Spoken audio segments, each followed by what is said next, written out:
টুর্নামেন্টটা organise করেছে হচ্ছে এইস এবং এএনএ কমিউনিকেশন, বাট আমরা যেহেতু বসুন্ধরা স্পোর্টস সিটির এই প্রথম আমরা এরকম একটা ফুটসল ফ্যাসিলিটি বসুন্ধরার স্থাপিত করেছে। সো এখানেই আপনার মেনলি এই টুর্নামেন্টটা করার আয়োজকরা সিদ্ধান্ত নেয় এবং এইভাবে ফ্লাড লাইট নিয়ে 4টা ফুটসল মাঠে যেভাবে তারা লাস্ট এক সপ্তাহ ধরে প্র্যাকটিস করে আজকে এই মাঠটাই খেলতে পারছে, এটাই তাদের কাছে একটা বড় বিষয়। এবং বসুন্ধরা স্পোর্টস সিটির পক্ষ থেকে আমরা পূর্ণাঙ্গ সহযোগিতা দিচ্ছি তাদেরকে, যাতে ঠিকমতো তারা খেলতে পারে, সব ফ্যাসিলিটিগুলো তারা রাইটলি ইউজ করতে পারে, আর টুর্নামেন্টটা যাতে ব্যাংকাররা সাধ্যমতো খেলতে পারে, ওটাই আমরা এখান থেকে চেষ্টা করে যাচ্ছি।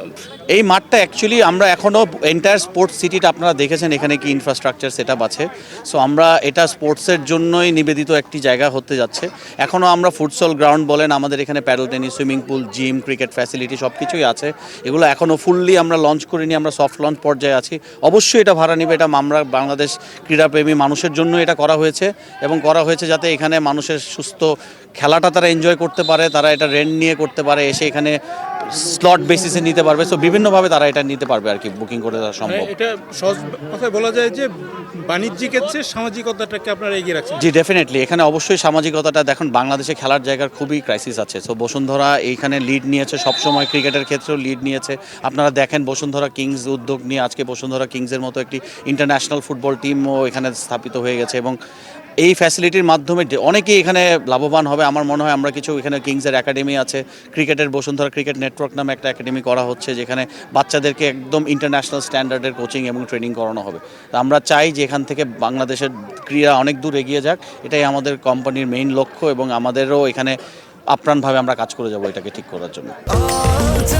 স্বাস্থ্যকর অল টাইম হানিকম, সব সময় অল টাইম হেলদি লাইফ। এই টুর্নামেন্টটা এইস করছে অ্যাকচুয়ালি এএনএ কমিউনিকেশন এইসে যৌথভাবে করছে বসুন্ধরা সিটি স্পোর্টস সিটির কোলাবোরেশনে। এখানে 11টা ব্যাংক প্র্যাকটিস করছে এবং আমার মনে হয় ব্যাংকারদের মধ্যে খেলার যে একটা স্পৃহা আছে, এইটাই এখন আমরা কিন্তু দেখতে পাচ্ছি 11টা টিমের খেলার মাধ্যমে। সো তারা এক সপ্তাহ ধরে এখানে প্র্যাকটিস করেছে বিভিন্ন মাঠে, গ্রাউন্ডে, এবং আজকে দেখেন কি দুর্দান্ত একটা ফাইনাল খেলা হচ্ছে দুইটা টিমের মধ্যে। অলরেডি আমরা third place, HSBC bank already third হয়েছে, প্লেটে একটা টিম অলরেডি চ্যাম্পিয়ন হয়েছে। সো মানে খুব কম্পিটিটিভ খেলা হচ্ছে এবং তারা প্রচণ্ড ফ্যামিলিরা এসেছে, সবাই এসেছে এক ছাদের আন্ডারে রাতের শীতের মধ্যে খেলতে পারছে। সো এটা নিয়ে আমরাও খুব প্রাউড ফিল করছি বসুন্ধরা স্পোর্টস সিটির পক্ষ থেকে যে আমরা এরকম একটা গ্রাউন্ড উপহার দিতে পেরেছি। তো এটাই আমাদের জন্য একটা আমার মনে হয় তারা পেরেছে। আপনারা এনার্জিটা দেখেই বুঝতে পারবেন কীরকম এনজয় করছে। সো আশা করি আমরা আরও ভালো করতে পারবো, যেহেতু এটা ফার্স্ট টাইম।